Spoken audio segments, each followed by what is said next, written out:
할렐루야. 주 예수 그리스도 이름으로 하나님 말씀 증거하겠습니다. 출애굽기 4장 24절부터 26절까지 말씀을 찾아서 봉독하겠습니다. 출애굽기 4장 24절에서 26절까지 말씀 읽겠습니다. 여호와께서 길의 숙소에서 모세를 만나사 그를 죽이려 하시는지라. 십보라가 차도를 취하여 그 아들의 양피를 베어 모세의 발 앞에 던지며 가로되 당신은 참으로 내게 피남편이로다 하니 26절 같이 읽겠습니다. 여호와께서 모세를 놓으시니라. 그때에 십보라가 피남편이라 함은 할례를 인함이었더라. 참 이상도 합니다. 하나님께서 자기 백성을 구원하기 위해서 모세를 당신의 종으로 부르시고 당신의 종으로 삼으셨습니다. 자기는 도무지 자격이 없다. 완강하게 사양하고 거절하는 모세를 이리 말하고 저리 말하고 또 이렇게 책망하고 저렇게 책망해서 드디어 하나님의 일을 하는 사역자로 삼으신 하나님께서 그 모세를 갖다가 지금 죽이려고 합니다. 여기 보면 하나님께서 길의 숙소에서 모세를 만나사 그를 죽이려 하시는지라. 도대체 왜 하나님께서 이런 일을 하신단 말입니까? 이것은 모세가 지금 자기 아내 십보라 그리고 자녀들을 데리고 애굽 땅을 향해서 가는데 보통 여행객들은 물이 있는 곳에서 그러니까 물이 있는 그 강가나 시냇가에서 숙박을 한다고 합니다. 그런데 십보라가 그 하나님이 자기 남편을 죽이려고 하는 것을 이제 보고 차도를 취했다고 나옵니다. 차돌이라고 하는 것은 이제 칼 역할을 할 수 있는 날카로운 이제 그 조각이 되어 있는 그러한 돌이라고 할 수 있죠. 자기 아들의 양피를 베어서 모세 발 앞에 던졌습니다. 그러면서 당신은 나의 피남편입니다. 이렇게 말했습니다. 그러니까 하나님께서 모세 아내 십보라가 한 행동을 보시고 그 모세를 갖다가 놓아줬습니다. 놓아줬다 이 말이에요. 자, 이것은 지금 뭘 말하는 것인가? 사실 이것은 하나님께서 모세가 지금 자기 하나님의 백성을 구원하기 위해서 가는 데 있어서 아무리 하나님의 사람이고 하나님의 백성이고 하나님의 위대한 일을 하는 종이라 할지라도 하나님 말씀에 순종하지 않으면 죽음밖에 없다는 것입니다. 누구라도 예외는 없다는 거예요. 그런데 모세가 지금 할례를 받지 않았을까요? 이스라엘 백성들은 아브라함 이래로 다 난지 8일 만에 할례를 받았습니다. 물론 모세가 할례를 받을 때는 99세였습니다. 창세기 17장에 나오는 바와 같이. 어쨌든 그 이후로 난지 8일 만에 다 이제 할례를 받게 되었는데 모세가 태어나가지고 이제 얼마간 길르다가 나일강에 뛰어졌고 바로의 공주의 눈에 띄어가지고 결국 입양이 됐습니다. 그리고는 이제 그 유모를 찾다가 결국은 친어머니에게 다시 맡겨져가지고 그 젖을 먹고 자랐는데 할례를 이미 다 받은 사람입니다. 만약에 하나님께서 모세가 할례를 받지 않았다면 어떻게 그를 당신의 사역자로 쓸 수가 있었겠냐 이 말이에요. 분명히 모세는 할례를 받았습니다. 그런데 모세의 아들들이 할례를 안 받았다 이 말이에요. 그러면 모세가 왜 자기 아들들이 할례를 받지 않은 상태에서 지금 애굽 땅을 향해서 가는 것일까요? 이것은 이 모세의 아내 십보라가 미디안 제사장의 딸인 것을 생각을 해야 합니다. 그러니까 미디안 제사장이다 보니까 미디안 족속은 당시에 할례의 풍속이 없었습니다. 그러다 보니까 자기 남편이 하나님의 백성은 할례를 받아야 돼. 할례라고 하는 건 여러분 잘 아시다시피 남자의 그 생식기의 표피를 잘라내는 것이죠. 살을 잘라내는 겁니다. 어쨌든 이것은 생사를 잘라내는 것이고 또 피가 나오고 고통을 당하는 것입니다. 어느 부모가 자기 자식을 사랑하지 않는 부모가 어디가 있겠습니까? 자식이 아프면 부모는 그 10배, 100배가 아프다는 말이 있지 않습니까? 그러니까 식구라로서는 이제 어머니다 보니까 아무리 뭐 하나님의 말씀이고 뭐가 됐든 간에 자기 아들의 그 살을 잘라가지고 피를 보게 한다고 하는 것은 이건 도무지 이해가 안 된다. 그건 따를 수가 없다. 이렇게 생각해가지고 이 아무것도 모르는 아이한테 무슨 사람이 에게 하지도 못할 짓을 하느냐 이렇게 하면서 아마 완강하게 반대를 했던 것으로 보여집니다.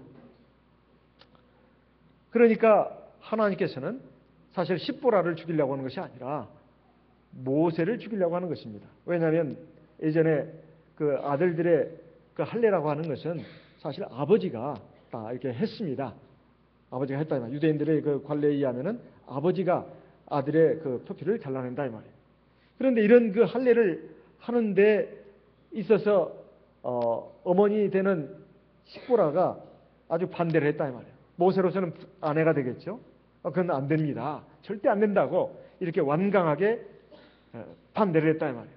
그래가지고 결국은 할례를 행하지 못하고 지금 이제 가나안 땅을 애굽 땅을 향해서 가는데 하나님께서는 이것을 용납할 수 없다는 것입니다. 하나님의 언약 백성은 반드시 할례를 받아야 된다 이 말이에요. 이것은 일찍이 하나님께서 아브라함을 통해서 주신 하나님의 명령이었습니다. 창세기 17장을 보겠습니다. 창세기 17장 9절부터 봉독하겠습니다. 창세기 17장 9절 하나님이 또 아브라함에게 이르시되 그런즉 너는 내 언약을 지키고 네 후손도 대대로 지키라. 너희 중 남자는 다 할례를 받으라. 이것이 나와 너희와 너희 후손 사이에 지킬 내 언약이니라. 너희는 양피를 베어라. 이것이 나와 너희 사이에 언약의 표징이니라. 12절 대대로 남자는 집에서 난 자나 혹 너희 자손이 아니요 이방 사람에게서 돈으로 산 자를 물어나고 난 지 8일 만에 할례를 받을 것이라. 13절 너희 집에서 난 자든지 너희 돈으로 산 자든지 할례를 받아야 하리니 이는 내 언약이 너희 살에 있어 영원한 언약이 되려니와. 14절 할례를 받지 아니한 남자 곧 그 양피를 베지 아니한 자는 백성 중에서 끊어지리니 그가 내 언약을 배반하였습니다. 하나님께서 구약시대에 하나님께서 하나님의 백성 이스라엘 백성과 맺은 언약의 증표가 몇 가지가 있습니다. 그 중에 하나가 할례예요. 할례. 또 하나가 뭔가 하면은 바로 안식일입니다. 안식일. 또 하나가 뭔가 하면은 제사법이다. 제사법. 그런데 사실 언약이 그런 것들이 다 사실은 하나님의 십계명과 그 다음에 십계명을 더 잘 지킬 수 있도록 뒷받침하는 법 또는 십계명을 세분화한 법 이것을 갖다가 모세율법이라고 합니다. 모세율법, 십계명을 세분화한 법 그리고 십계명을 잘 지킬 수 있도록 보완하는 법, 보조하는 법이 바로 그 하위법령으로서 모세율법이 들어있는데 여기에 다 할례도 있고 제사도 있고 안식일도 있습니다. 그런데 이 특별히 하나님은 십계명을 갖다가 두 돌판에 적어가지고 이것을 언약의 돌판이라고 말했습니다. 언약의 돌판. 그 십계명을 넣은 그 궤를 갖다가 상자를 갖다가 언약궤라고 한 겁니다. 언약궤. 그런데 특별히 그 십계명과 모세율법 가운데서 몇 가지를 언약의 증표다. 이렇게 말씀하셨는데 그 중에 하나가 바로 할례입니다. 또 하나가 제사가 있습니다. 그리고 또 안식일이 있다 이 말이에요. 그래서 여기에 지금 할례가 신약 시대에 와서는 뭘로 됐는가 하면은 그건 바로 세례로 이제 완성이 됐습니다. 골로새서 2장을 보겠습니다. 골로새서 신약성경 골로새서 2장 11절 12절 말씀을 같이 읽어보겠습니다. 골로새서 2장 11절 12절 같이 읽어보겠습니다. 골로새서 2장 11절 12절 말씀 같이 읽어보겠습니다. 또 그 안에서 너희가 손으로 하지 아니한 할례를 받았으니 곧 육적 몸을 벗는 것이요 그리스도의 할례니라. 12절 너희가 세례로 그리스도와 함께 장사한 바 되고 또 죽은 자들 가운데서 그를 일으키신 하나님의 역사를 믿음으로 말미암아 그 안에서 함께 일으키심을 받았느니라. 세례는 예수님과 함께 죽고 예수님과 함께 새 생명으로 부활하는 것, 이걸 우리가 세례라고 알았습니다. 그런데 구약시대 할례가 바로 신약시대의 세례를 예표하는 것이다. 예표하는 것이다 이 말이에요. 그렇지만 구약시대는 그것이 바로 지급 보증을 받은 어미나 수표처럼, 은행에 지급 보증을 받은 어미나 수표처럼 통용이 됐다 이 말이에요. 현금처럼. 그래서 구약시대의 할례는 바로 그러한 하나님의 백성이라고 하는 그러한 확실한 표적이고 그런 또 효과가 있었습니다. 이것을 받지 않으면 하나님의 언약 백성이 아니다 이런 말입니다. 그래서 할례를 받지 않는 사람들은 유월절 제사뿐만 아니라 성막, 성전에서 이루어지는 모든 희생제사에 참여할 자격이 원천적으로 봉쇄당했습니다. 주어지지 않았다 이 말이에요. 하나님의 백성으로서 일단은 자격을 획득해야 되는데 그게 뭔가? 바로 할례다 이 말입니다. 할례다 이 말이에요. 근데 할례를 행하는 데 있어서는 반드시 피를 흘려야 합니다. 왜 하나님께서 굳이 이렇게 번거롭고 고통스러운 과정을 통해서 하나님이 백성이 되게 했을까? 이걸 한번 생각해 보실 필요가 있습니다. 사람은 말로 해가지고는 잘 믿지 않는 경향이 있습니다. 또 종이에다가 써져가지고도 종이 같은 거야 뭐 찢어버리면 그만이고 불에 타서 없어지면 그만이고 아니면 썩어서 그냥 쇠해지면 그만인 것입니다. 그런데 몸에 자국을 남긴다고 하는 것은 이것은 확실한 표적이다 이 말이에요. 그래서 하나님께서 피를 흘리는 이 할례의 의식을 행하게 한 것이다. 이렇게 짐작이 됩니다. 첫째, 살을 잘라내야 되고 그리고 피를 흘려야 됩니다. 이 피가 왜 피를 흘리는 이 예식을 했는가? 이것은 비단 할례뿐만 아니라 구약의 모든 제사가 바로 피의 제사였습니다. 피의 제사였어요. 그럼 왜 피를 흘리겠냐 이 말입니다. 레위기서 17장 11절 말씀을 보겠습니다. 레위기서 17장 11절 말씀 같이 읽어보겠습니다. 레위기 17장 11절 같이 읽어보겠습니다. 레위기 17장 11절 육체의 생명은 피에 있음이라 내가 이 피를 너희에게 주어 단에 뿌려 너희의 생명을 위하여 속하게 하였나니 생명이 피에 있으므로 피가 죄를 속하느니라. 자, 이것은 이제 피의 희생 제사를 드리게 한 이유에 대해서 목적에 대해서 하나님께서 지금 말씀하신 내용입니다. 육체의 생명은 피에 있다. 그러니까 동물의 피를 흘림으로써 인간의 죄값을 갚게 한다는 뜻입니다. 피가 죄를 속한다는 말은 이 속한다는 말이 구약에 제일 많이 나옵니다. 이건 죄를 사한다는 말입니다. 죄를 사한다는 말이에요. 그래서 이것이 이제 신약 시대에 가서 히브리서 기자를 통해서 하나님께서 또 말씀을 하셨습니다. 히브리서 9장 22절 말씀을 보겠습니다. 히브리서 9장 22절 히브리서 9장 22절 말씀을 읽어보겠습니다. 히브리서 9장 22절 같이 읽겠습니다. 율법을 쫓아 거의 모든 물건이 피로써 정결케 되나니 피 흘림이 없은즉 사함이 없느니라. 하나님께서 특별히 그 피의 그 효능에 대해서 지금 말씀하고 있는데 일단 할례를 받을 때 본인이 피를 흘립니다. 이건 하나님의 이제 언약 백성이 된다는 증표다 이 말이에요. 그리고 할례만 받으면 끝나는 게 아니라 계속해서 하나님 앞에 희생 제사를 드려야 했어요. 자, 우리가 구약의 성경에 나온 하나님의 구원의 원리, 그다음에 신약 성경에 나타난 하나님의 구원의 원리가 동일하다고 했습니다. 동일하다고 했어요. 구약 시대나 신약 시대나 구원의 원리는 똑같습니다. 첫째, 하나님을 믿어야 된다는 거. 두 번째, 하나님의 말씀에 순종해야 된다는 거. 뭘로? 믿음으로. 세 번째, 아무리 우리가 믿음으로 하나님 말씀에 순종해도 순종하지 못하는 부분이 반드시 나오기 마련입니다. 왜? 육신이 약하고 믿음이 불완전하기 때문에. 우리가 하나님 나라에 들어갈 때까지는 우리는 계속 불완전한 존재입니다. 완전을 향해서, 완성을 향해서 나가는 미완성의 존재이기 때문에, 불완전한 사람이다 이 말이에요. 불완전한 인간은 아무리 내가 노력을 해도 죄를 지을 수밖에 없어요. 그렇다 해서 하나님 말씀 듣고 행하는 거, 이건 포기해야 되는 거 아닙니다. 우리는 하나님 말씀을 듣고 배우고 순종하도록 힘을 써야 합니다. 하지만 그러다가 순종하지 못하는 부분에 대해서는 어떻게 해야 되냐 이 말이에요. 그것을 위해서 바로 구약시대에 성막, 희생제사 제도를 둔 겁니다.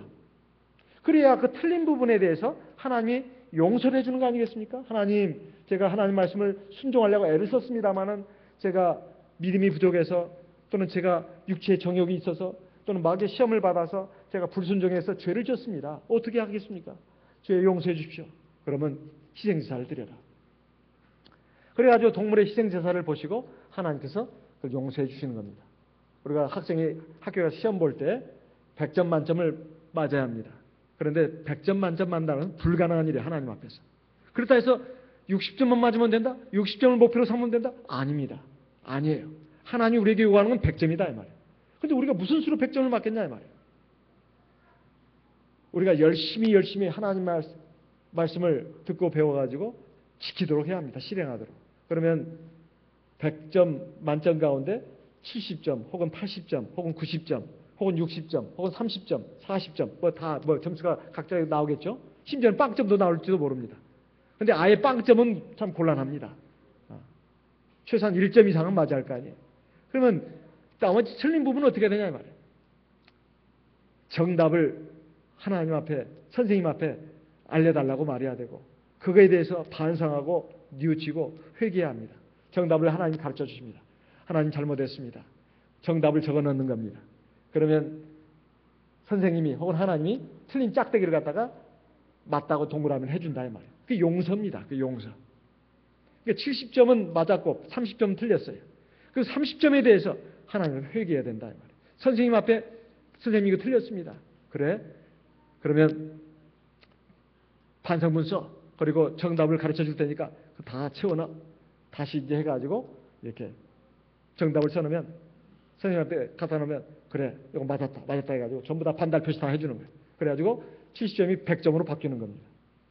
우리가 하나님 앞에 100점 맞는 비결이 그거다 이 말이에요. 그래서 자동차 앞바퀴 뒷바퀴라고 제가 늘 말씀드렸습니다. 앞바퀴는 믿음으로 하나님 말씀에 순종하는 거, 이게 앞바퀴예요.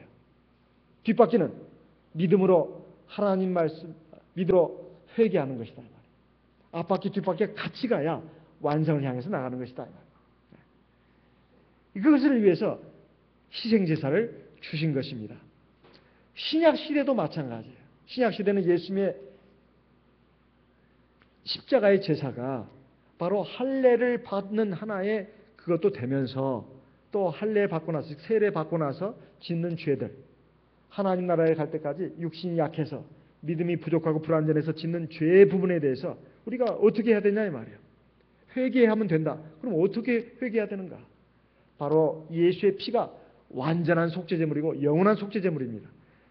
뭐 세례 받고 나서 또 세례 받고 또 세례 받고 구약시대 제사 드리고 그것이 필요가 그렇게 했던 것이 아니라 세례 한 번 받음으로써 과거의 죄, 현재의 죄, 그리고 미래의 죄까지 다 용서받을 수 있는 바탕을, 그 효능이 바로 예수의 피에 있다 이 말이에요. 그래서 우리가 이 할례라든가 그 다음에 구약의 속죄제사가 신약시대에 와서 예수님의 십자가의 보혈의 공로로 말미암아서 완성이 됐고, 그것이 바로 우리가 세례를 받을 때 그게 완성된 것이다.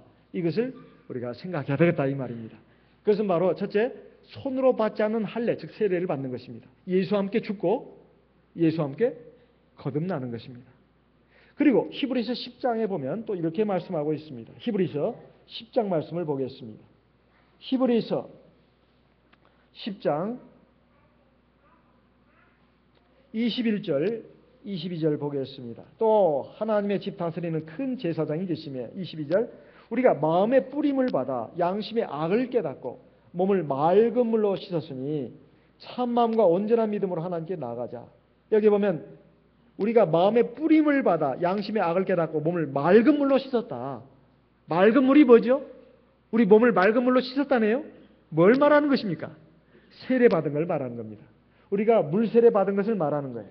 그래서 하나님의 백성이 된 걸 말합니다. 그런데 이것이 바로 뭔가? 바로 우리가 예수의 피로 우리 죄 사함 받은 것입니다. 그래서 29절, 히브리서 10장 29절을 보게 되면 하물며 하나님의 아들을 밟고 자기를 거룩하게 한 언약의 피를 부정한 것으로 여기고 은혜의 성령을 욕되게 하는 자의 당연히 받을 형벌이 얼마나 더 중하겠느냐 너희는 생각하라. 이건 무슨 말씀이냐? 너희가 이렇게 예수의 피로 죄 사함 받고 하나님의 백성이 됐는데 어찌 진리를 아는 지식을 받은 후에 하나님 백성이 된 후에 진지 죄를 범하면서 세상에 타락한 세상의 그 죄인들의 삶으로 다시 뛰어들려고 하느냐. 26절에 있는 말씀이 그것입니다. 히브리서 10장 26절에 보면 우리가 진리를 아는 지식을 받은 후 짐짓 죄를 범한 즉 다시 속지 않은 죄사가 없고 오직 무서운 마음으로 심판을 기다리는 것과 대적하는 자를 소멸할 맹렬한 불만 있으리라.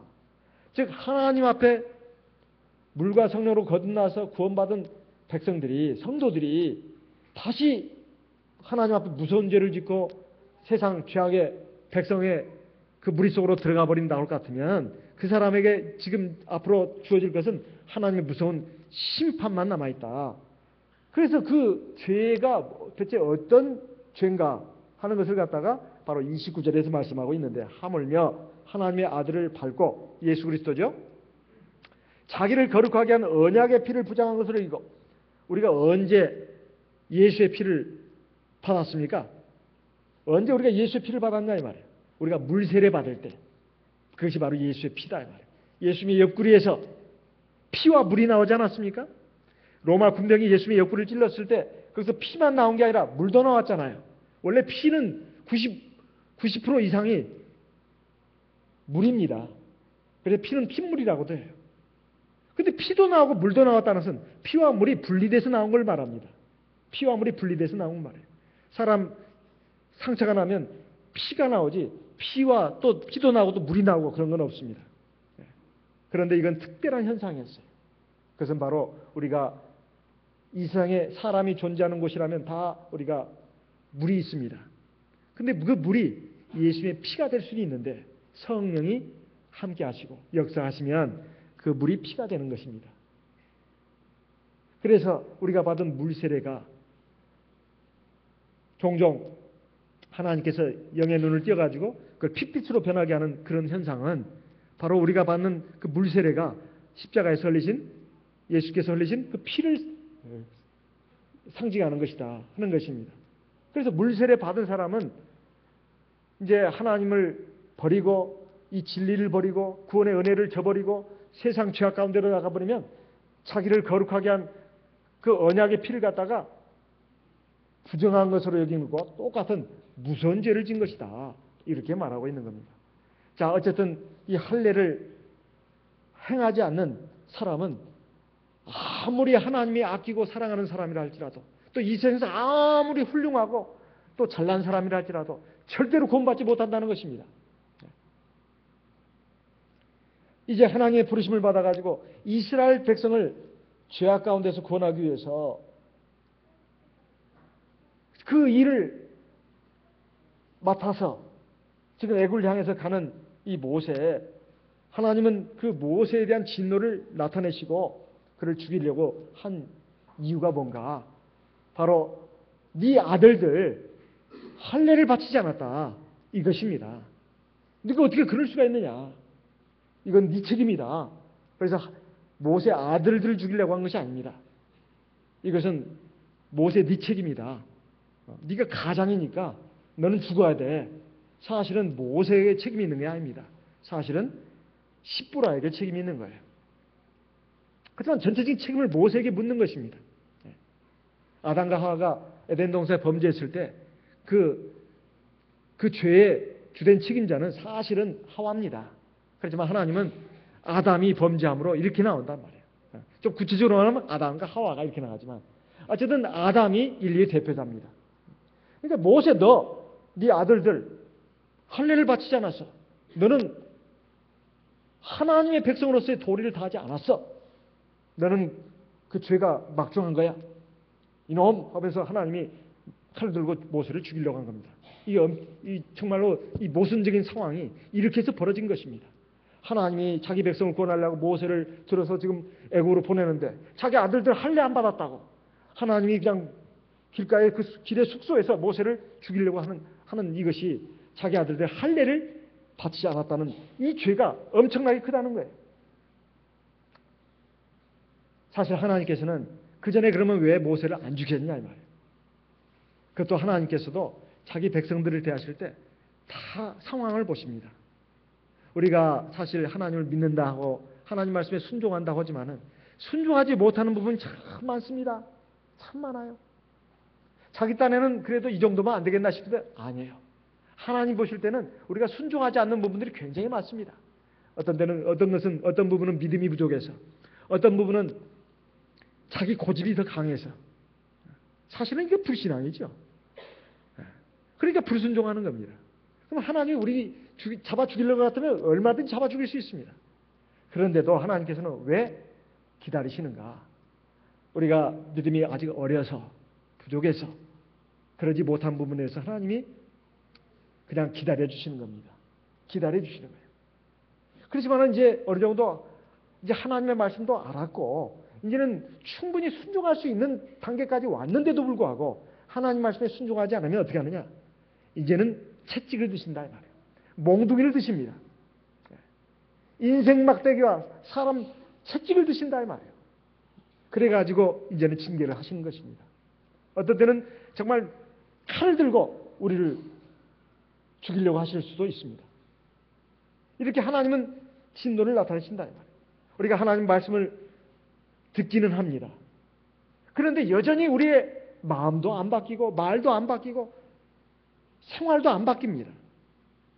그러면 하나님이 참다 그리고 기다려주고 기다려주는데도 어느 한때까지 충분히 됐는데도 불구하고 안 들으시면 하나님이 이제는 채찍을 내리치시거나 아니면 칼을 휘두르실 수도 있다 이 말이에요.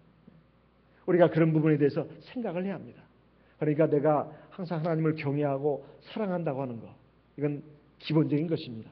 하지만 하나님의 오래 참으심, 긍휼 이것이 항상 우리에게 있기 때문에 오늘 우리가 지금까지 온 것입니다. 그렇지만 그것을 무시해서는 안 됩니다. 그걸 멸시해서는 안 된다 이 말이에요. 내가 항상 하나님 앞에서 나는 부족한 사람이다. 내가 부족한 점이 뭔가. 항상 완전을 향해서 우리가 나가야 되는 이런 믿음을 가져야 합니다. 오늘 말씀에 좀 특이한 것은 하나님이 모세를 죽이려고 할 때 십보라가 지체하지 않고 차도를 취해가지고 아들의 양피를 베었다는 것입니다. 우리가 어떤 그 상황이 이렇게 쭉 나가고 또 어떤 그 고통이 오고 어떤 어려움이 올 때 내가 왜 이렇게 어려움을 당하고 고통을 당하나 그래서 항상 그 불안하고 슬프고 또는 괴롭고 또는 푸념이 나오고 원망이 나오고 그럴 것이 아니라 하나님 앞에서 내가 부족한 게 뭔가 잘못한 것이 뭔가 아직도 하나님 말씀에 내가 제대로 순종하지 못하는 부분 신앙적으로 바로 서지 못하는 그런 부분들이 참 많이 있습니다. 근데 그런 건 잘 생각을 안 해요. 사람들은 굉장히 이기적이어가지고 굉장히 어리석어서 자기 자신에 대해서 잘 돌아볼 줄을 모르고 자기 자신의 잘못을 잘 반성할 줄을 모릅니다. 사실 하나님이 나에게 어려움도 주시고 고통을 주시는 것은 나를 여러 가지로 깨우치기 위한 것입니다. 그래가지고 나를 좀 더 업그레이드 시키려고 하는 거예요. 더 온전한 은혜, 더 풍성한 은혜를 주시려고 하는 것입니다. 그러니까 우리가 그럴 때 우리가 생각을 해야 합니다. 그리고 내가 하나님 말씀을 예배 시간에 들으면서도 항상 의도적으로 무시하고 멸시하고 튕겼던 거 그걸 다시 한번 돌이켜야 합니다. 그때 내가 예배 시간에 하나님 말씀 들어도 저거 언제적 얘기를 하고 있는 거야. 저렇게 해서 어떻게 산단 말인가 사람이. 그런 그 말씀들을 갖다가 다시 겸손한 마음으로 열린 마음으로 받아들여야 합니다. 그리고 순종해야 된다 이 말이에요. 그러면 하나님이 우리가 순종하는 것보다도 더 크게 또 놀라운 은혜를 베풀어 주시고 은총을 베풀어 주신다 이 말입니다. 또 이것이 참 우리가 해야 할 부분입니다. 지금 죽을 지경까지 이르게 됐는데도 만약에 모세 아내 시보라가 고집을 피웠다면 어떻게 됐을까요? 자기 남편을 통해서 하나님의 말씀이 계속 주어졌습니다. 그런데도 시보라는 그것을 의도적으로 무시하고 거부했다 이 말이에요. 그런데 지금 이런 지경이 오니까 자기 남편 죽으면 어떡하냐 이 말이에요. 사실 자기 책임 아니겠습니까? 그러니까 그것을 알고 문제가 무엇인가를 알았다 이 말이에요. 이렇게 된 상황이 대체 어떻게 돼서 이렇게 왔는가? 십부라는 믿음의 여인이었습니다. 그래서 비록 지금까지는 잘못됐지만 부족했지만 지금까지 자기 남편 모세를 통해서 들려준 그 하나님의 말씀을 자기가 의도적으로 무시하고 멸시했지만 짓밟았지만 그래서는 안 된다는 걸 알았습니다. 그래서 순종을 했다 이 말이에요. 그래가지고 양피를 베어서 모세의 발 앞에 던졌습니다. 당신은 나의 피난편이라고. 여기는 두 가지 의미가 있죠. 당신은 결국 내 아들에게 피를 보게 하는군요. 이건 지금 사실 십부라로서는 내키지 않은 일을 했다는 뜻도 됩니다. 나로서는 참 내키기 어려운 일, 하기 어려운 일이에요. 자식의 그 살을 벤다고 하는 거, 그리고 피를 흘리게 한다고 하는 거, 고통을 준다고 하는 거, 이건 쉽지 않은 일입니다. 더군다나 어미로서는 쉽지 않은 일이에요. 그런데 그걸 했습니다.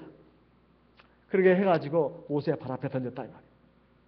이것은 정말 뭐가 더 귀한 것인지 중요한 것인지를 알았다는 것입니다.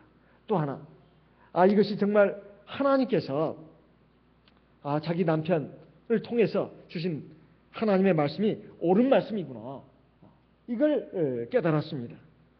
진정한 고통의 원인은 사실 십보라가 자기 남편을 통해서 주신 하나님의 말씀에 불순종한 데 있었던 것입니다. 우리가 그런 것도 생각을 해야 되겠습니다. 인생의 모든 고통, 절망과 좌절은 사실은 죄에서 온 것입니다. 그 죄가 무엇이죠? 하나님 말씀에 불순종하는 게 죄입니다. 오늘 우리 하나님의 백성도 마찬가지입니다. 우리가 하나님의 말씀을 사실 온전히 순종한다고 하는 것은 그렇게 어려운 일이 아닙니다. 우리가 항상 내 고집을 피우고 내 생각을 내세우고 내 주관을 내세우니까 하나님 말씀을 순종하는 것이 어려운 거예요. 사실 하나님 말씀에 순종하면 그렇게 마음이 편안합니다. 그리고 사실 하나님께서 그걸 보시고는 더 나에게 큰 은혜를 베풀어 주신다 이 말이에요. 고린도후서 10장 5절 6절 말씀을 보겠습니다. 고린도후서 10장 5절 6절 말씀 같이 읽어보겠습니다. 고린도후서 10장입니다. 고린도후서 10장 5절 6절 같이 읽겠습니다. 모든 이론을 파하며 하나님 아는 것을 대적하여 높아진 것을 다 파하고 모든 생각을 사로잡아 그리스도에게 복종케 하니 6절 같이 읽겠습니다. 너희의 복종이 온전히 될 때에 모든 복종치 않는 것을 벌하려고 예비하는 중에 있노라. 하나님 앞에 구원받는다고 하는 것은 믿음으로 구원받는 것이죠. 근데 믿음만 가지고 구원받는 게 아닙니다. 순종입니다. 여기서는 복종이라고 말하고 있지만 순종이나 복종이나 똑같은 말이죠. 하나님 말씀에 순종해야 된다 이 말이에요. 우리 순종이 온전히 될 때까지 하나님이 기다리신다는 거예요. 그래가지고 이제 하나님 보실 때 우리 순종이 온전히 됐다. 그럴 때 이제 모든 순종치 않는 것을 벌하려고 하나님이 그 마지막 심판의 날을 지금 예비하고 있고 기다리고 있다는 뜻입니다. 우리가 비록 부족하고 육신이 약하더라도 내가 하나님 경외하고 사랑하고 의지하고 내가 하나님 말씀에 순종해야 되겠다. 기본적으로 이 마음이 있어야 합니다. 정말 꼭 순종해야 되나? 믿음만 있으면 되지. 믿음으로 구원받는 거지 뭐. 하나님 은혜로 구원받는 거지. 무슨 순종이야? 이건 참말로 그 궤변입니다. 궤변이에요. 우리가 믿음으로 순종하고 순종하지 못한 부분에 대해서 하나님 앞에 통절한 마음으로 회개할 때 그것도 순종으로 봐주는 것입니다. 그렇게 해서 의가 이루어지는 거예요. 의라고 하는 하나님 앞에 의라고 하는 것은 우리가 믿음으로 순종하는 것, 그리고 우리가 믿음으로 회개하는 것, 그래서 하나님의 용서가 있는 것, 이것이 또 의인 것입니다.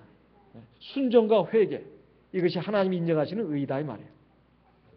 자, 이렇게 해서 우리가 하나님 앞에 하나님 말씀이 계속적으로 우리에게 선포돼도 아직 우리가 믿음이 어려서 순종하지 못하는 것, 이거하고 어느 정도 이제 알 만큼 아는 단계가 되는데 세월도 흐른 만큼 흘렀는데 잘못된 것을 자꾸 옳다고 고집하면서 막 그 하나님 말씀에 불순종하게 나가는 것은 엄연히 구별되는 것입니다. 우리가 그런 부분에 대해서 우리가 생각을 해야 되겠다 이 말이에요. 십보라는 다행이었습니다. 자기의 생각을 굽히고 내려놓고 하나님 말씀에 순종을 했습니다.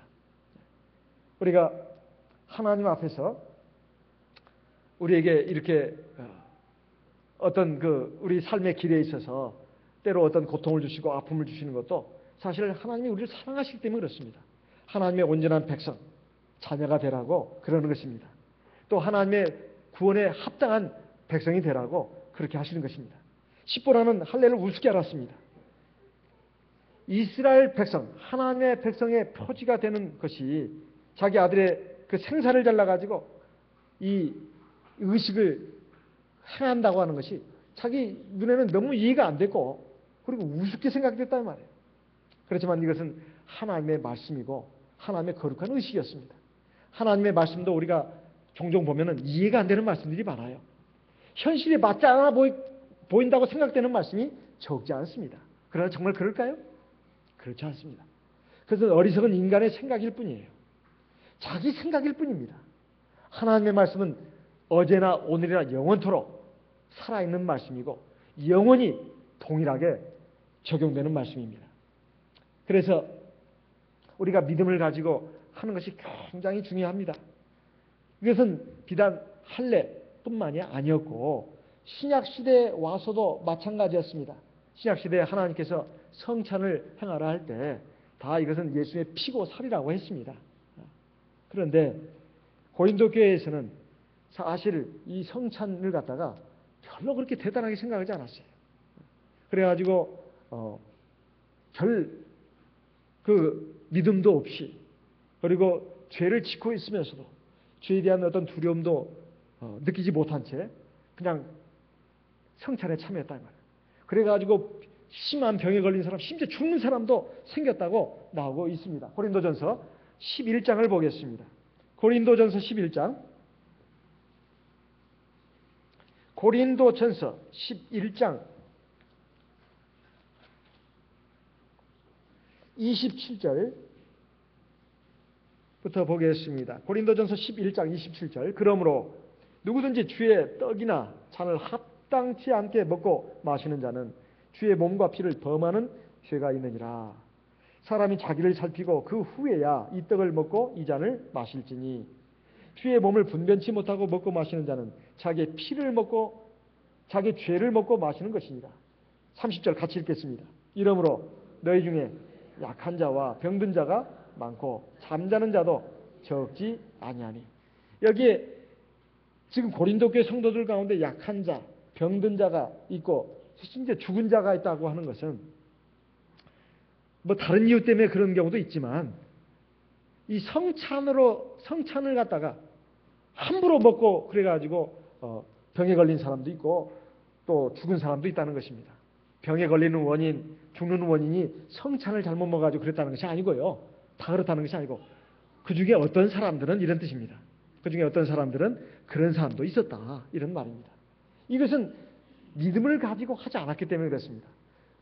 로마서 14장 23절에 보면 로마서 14장 23절에 보면 믿음으로 조차하지 아니하는 모든 것이 죄니라 이렇게 되어 있습니다. 믿음으로 조차하지 아니한 모든 것이 죄니라. 우리가 하나님 앞에서 믿음으로 해야 되는데 믿음으로 하지 않을 때 인간적인 생각으로 인간적인 마음으로 또 인간적인 욕심으로 인간적인 어떤 잘못된 동기로 이런 신앙적인 어떤 일이라 합시고 한다고 할 때 그것이 예배가 됐든 아니면 뭐가 됐든 간에 그건 하나님이 받지 않는 것입니다. 그건 죄가 된다 이 말이에요. 믿음으로 하지 않으면 죄가 된다. 세례도 믿고 세례를 받아야 되고 성령도 우리가 믿음으로 받는 거 아니겠습니까? 성찬례도 마찬가지고 그 밖에 우리가 믿음으로 지금 이 예배에 참석하는 거 아니겠어요? 또 이 말씀을 들을 때 사람의 말로 듣지 않고 하나님의 말씀으로 듣는 것도 다 믿음으로 하는 거 아니겠습니까? 그리고 우리가 그 말씀을 듣고 실행에 옮기는 것도 다 믿음으로 하는 거 아니겠어요? 그래서 구약 시대뿐만 아니라 신약 시대에도 바로 믿음으로 하는 것이 굉장히 중요하다 이런 것입니다.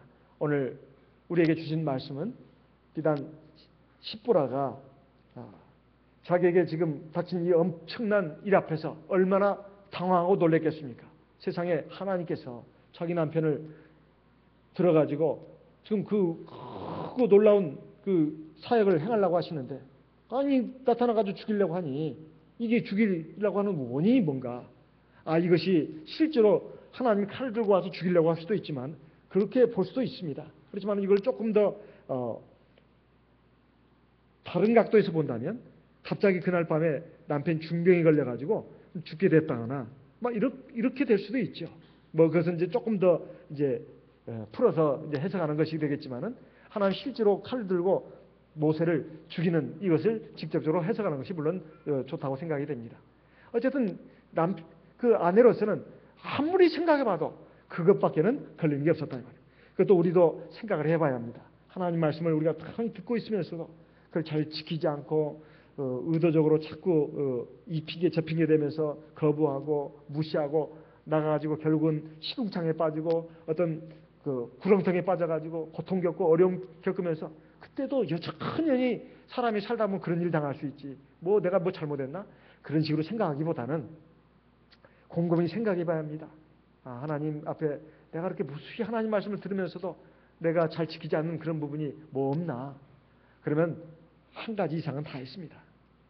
그것을 생각하고 우리가 그 깨달은 대로 하나님 내가 이거 고치겠습니다, 이렇게 나갈 때 하나님 굉장히 기뻐하십니다. 너 이놈, 너는 자격이 없다, 이렇게 하시는 게 아니에요. 하나님은 그 순종을 보시고 회개와 순종을 보시고 기뻐하십니다. 그리고 당신의 자녀로서, 당신의 사람으로서 지위를 다시 회복시켜 주시고 또 일을 주신다 이 말이에요. 우리가 그와 같은 믿음으로 하나님 앞에 사는 저와 여러분 되시기를 바랍니다. 다 같이 나와 내 가정을 위해서, 우리 교회를 위해서 기도하는 시간 갖도록 하겠습니다. 하나님 앞에 기도하겠습니다.